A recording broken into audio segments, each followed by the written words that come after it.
Session 3, Unlocking Your Potential. When we talk about human potential, have you ever wondered what accounts for the huge disparity in results and performance between one person and another? You know, a person who's making $250,000 a year is not 10 times smarter or better than a person who's making $25,000 a year. Why is there 10 times the difference in income? And you go all the way up the ladder to a person who's making $2.5 million a year. Is that person 100 times better, smarter than the person making $25,000 a year? Impossible. In a recent study of IQs, they picked 1,000 men and women out of the population and tested them for IQ. They found that the top person in that 1,000 selection was only 2.5 times smarter than the bottom person in that selection of IQ. Only 2.5 times the disparity, and that's probably true over the whole population. But what accounts for this great difference? Well, we talk about human potential. We come down to a very simple formula that I came up with some years ago that probably explains it a little bit. The formula starts off with what we call IA, which is inborn attributes. That's the qualities, the intelligence, the ability, the temperaments, the things that you're born with that you can't really change very much. One, acquired attributes. Now, acquired attributes are very important. Those are your education, your training, your skill, your experience, knowledge, wisdom, and so on.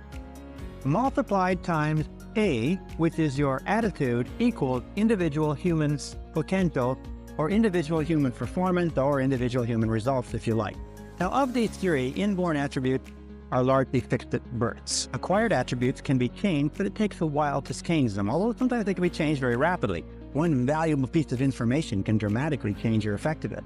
But attitudes can be increased or decreased dramatically in seconds. We talked about that before, and a very powerful way to instantaneously improve your attitude is to say to yourself, I believe something wonderful is going to happen to me today. As we said before, our expectations about outcomes determines our attitude. In other words, if you expect things to turn out well, you're going to have a positive attitude. If you expect things to turn out negatively, you're going to have a negative attitude. And the wonderful thing is you can manufacture your own expectations. I mean, you can expect whatever you want. You can expect good things, you can expect negative things, and chances are you won't be disappointed. Where do our expectations come from? Our expectations come from our beliefs, if you like, and our values. These are the core or the central motivating factors in our personality, our beliefs and values. And this brings us to an understanding of human potential. It means that basically our attitude is the outward expression of what is going on internally, consistent with the mental laws that we talked about. And with regard to belief, each of us has a bundle of beliefs way down deep inside, which psychologists call the self-concept. Now, the self-concept, or the discovery of it, has been considered by many to be the most important single breakthrough in understanding human performance in the 20th century, and I personally agree. The self-concept is like, if you wanted to use a military analogy, is the command center. Or if you wanted to use a technological analogy, it is the central program of your basic computer.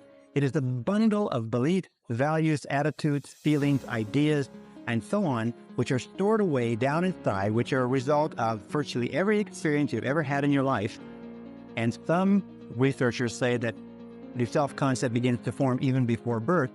But this self-concept, once it is in place, precedes, predicts, and determines your levels of effectiveness and performance in every area of your life. So your self-concept becomes the command center or the master programs. The self-concept, or this bundle of beliefs, then determines what you will say, what you will do, how you will act, how you feel and react, and so on. What does it mean? It means that all improvements in your external life, all changes in your reality begin with a change in the self-concept. Let me give you an understanding of how it means. Here's a very simple graph. We talk about human potential. We say the average person uses 10% or less of their potential. According to the research, it's probably much less. Stanford Brain Institute in Santa Clara, California, estimates that it's probably closer to 2%. But we'll be generous, we'll say the average person is using 10%. It means that in the best of cases, the average person, you and I, have 90% of our potential untapped. One of the great philosophers, Oliver Wendell Holmes, said the great tragedy of the average person is they go to their grave with their music still in them. They're still functioning on far, far less of their potential. So this is human potential. We find there's a direct relationship between human potential and the self-concept. That since our self-concept, or our estimates of ourselves, if you like, are usually far lower than they need to be, our level of performance and effectiveness is far lower too. And we know that our self-concept is largely subjective.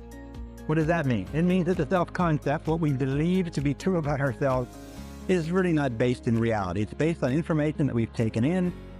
People who win lotteries are often flat broke 2 or 3 years later. They just burn the money because the money is far beyond their self-concept.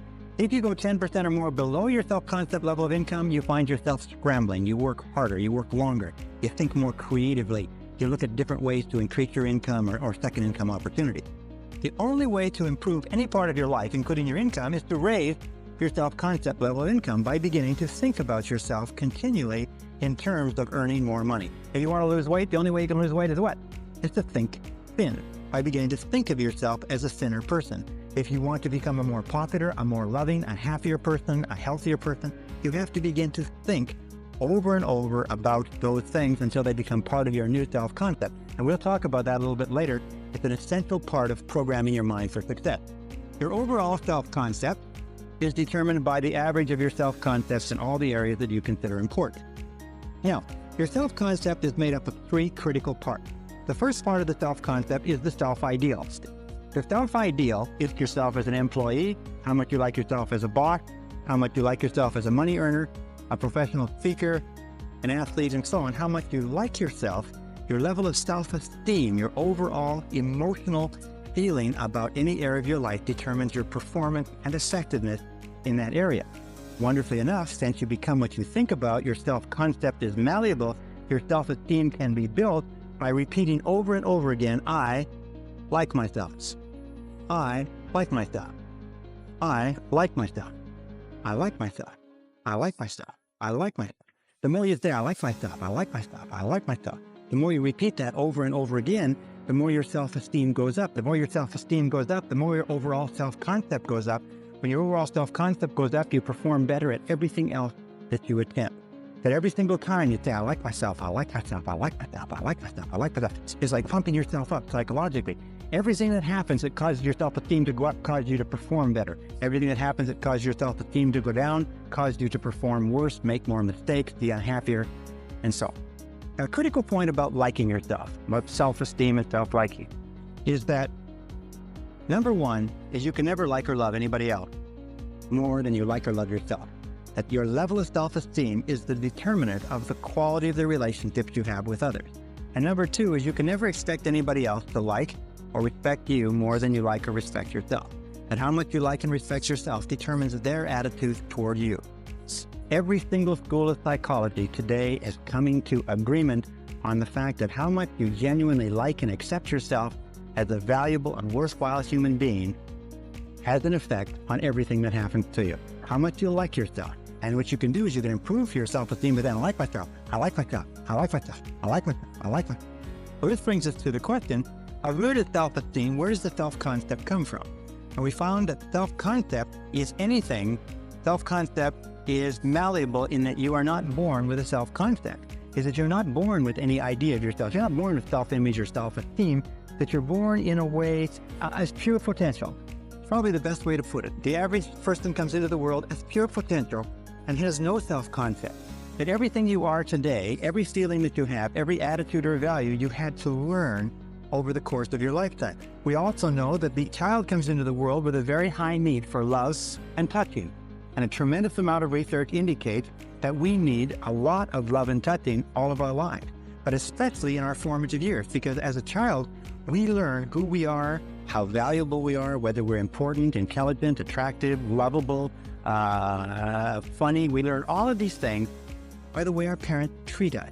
If our parents, our siblings, our aunts and uncles, but especially our parents, treat us like we're a really important kid, then we grow up thinking that we're really important. If our parents do not, then something else happens. We know that the first few years of life are the most important in developing the self-concept. That a child starts off at 0 when the child is born with no idea of who she is or who he is or how valuable they are, and in the first second, diving down that healing concrete deep into the foundation of our personality. Remember, children need love like roses need rain. Children that are deprived of love often die of love starvation, like a disease called marasmus. Now, what else do we know about children? We know that children come into the world with 2 remarkable attributes. The first is that they're fearless. Children are born with no fears. They're not afraid of anything except falling, and loud noises. And this is expressed in the attitude, I can. Children come into the world believing they can do anything. And anybody who's ever raised a child to the age of 3 or 4 or 5 knows you have to spend those first few years stopping them from killing themselves because they're little kamikaze pilots, because they're not afraid of anything. The second attribute is they come into the world completely spontaneous. They say what they want, they do what they want. They are completely uninhibited. They just are completely unafraid. They do anything that they want. And this is expressed in the attitude, I don't have to. I don't have to. If you ever try to control a child, you'll find that the attitude of a young child, the first thing they say, we begin to develop negative habit patterns. Negative habit patterns are conditioned responses to stimuli. Negative habit patterns develop very early in life. They're developed as a result of a repetition of fear and pain over and over again. They're developed as a result of destructive criticism, physical punishment, and so on. And very early in life, we begin to develop two major manifestations which follow us throughout our lives and more than anything else, inhibit our potential as adults. The first is what is called the inhibitive negative habit pattern. The inhibitive negative habit pattern is learned when the child is told over and over again, don't, get away from there, stop, leave that alone. And the child is punished. Whenever the child tries something new or gets into something or smells something or pours something over or breaks something accidentally, the parent blows up and gets angry and upset. You see, the child is driven by an insatiable curiosity to explore his or her world. And what happens is when they do explore it and they get into something, they tip something over, if the parent overreacts and spanks the child, we feel like withdrawing and getting away from the event. And the fear of failure is the major reason for failure in adult life. It's the major reason why we hold back from fulfilling our potential. As a matter of fact, all negative habit patterns are experienced in the physical body. And you can tell a negative habit pattern because you actually feel it in your physical body. The inhibitive negative habit pattern, the fear of failure, the I can't, is experienced first of all in the solar plexus. You ever have an occasion where you have to speak in front of a group, or you have to go into a performance review, or you have to make a cold call? First of all, the solar plexus tightens up. If the fear of the situation continues, you start to breathe harder, and your heart starts to beat faster, the respiratory rate, and sometimes you get a headache, like a migraine headache in the front of your head. Sometimes your throat will tighten up and you won't be able to speak. You'll go completely dry. Sometimes you'll get so tense and so frightened that you'll have to run and go to the bathroom. These are all manifestations. There's no physical danger, but there's a psychological danger, a conditioned response. And whenever we feel these things, the natural tendency is to back away from the situation that's causing them in the course. Type A behavior is a compulsive, obsessive compulsive need to somehow please somebody with no standards of performance so that you can never accomplish it. The fear of rejection drives us. It makes us very, very sensitive to the opinions of other people.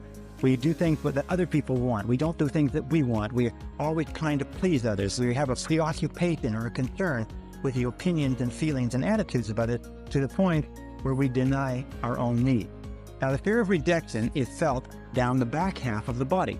So we divide the body in half, felt right down the back half of the body. The first place you start to feel the fear of rejection is usually in the shoulders and in the neck. You start to feel stiff and sore and tense. Sometimes when you have a lot to do, you'll feel tremendous stress in the lower back. The muscles will start to pull in the lower back. Sometimes it'll it manifests itself in phlebitis and varicose veins.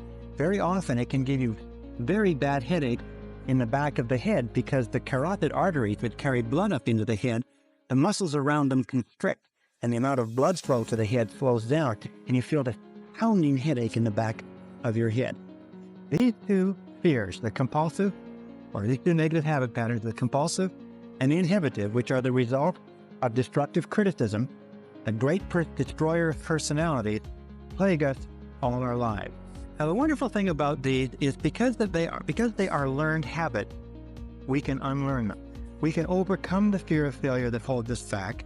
We can overcome the fear of rejection that caused us to do things that please other people rather than pleasing ourselves by working on our own self-esteem.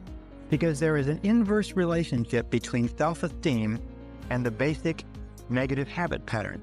Is the more you like yourself, the less you fear failure. The more you like yourself, the less you fear rejection. The more you like yourself, the less you fear anything. And if you continue to repeat, I like myself, I like myself, I like myself over and over again, if you continue to say this, eventually, over time, Your self-esteem goes up, higher. Esteem goes down, their ability to perform goes down too.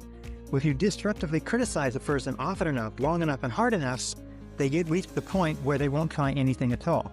They become what we call hypersensitive.